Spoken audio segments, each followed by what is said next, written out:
તમે 5-6 મહિના સુધી તમારું જે રાસાયણિક ખાતરના હપ્તા છે એ પટાઈ દો.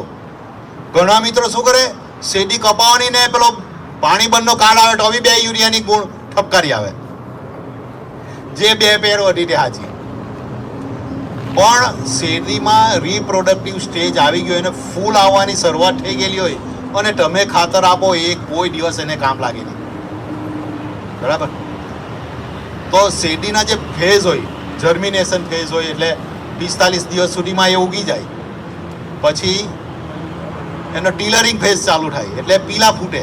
120 દિવસ સુધી પીલા ફૂટે અને 120 થી 270 દિવસ સુધી એ ગ્રાન્ડ ગ્રોથ ફેઝ હોય અને પછી એને ખાતરની જરૂર નહીં. આ ગ્રાન્ડ ગ્રોથ ફેઝમાં એને ખાતરની જરૂરિયાત મુખ્યત્વે રહે. એ અપટેક કરી શકે. આપણે બી દોવા થઈ જાય, જેમ જેમ ઉંમર થતી જાય પછી 5 રોટલી ખાતા હોતા 4 પર આવી જાય, 3 પર આવી જાય, ઓછી થતી જાય ને. તેમ શેરડીને પણ એવું છે કે એનો પીરિયડ પૂરો થઈ જાય, 9 મહિના થઈ જાય પછી એને તમે ખાતર આપ્યા કરો તો એ બરાબર નથી. બરાબર? એટલે તમારે એ ખાતર પૂરું કરો અને પછી ઓર્ગેનિક પર તમે જતા રહો.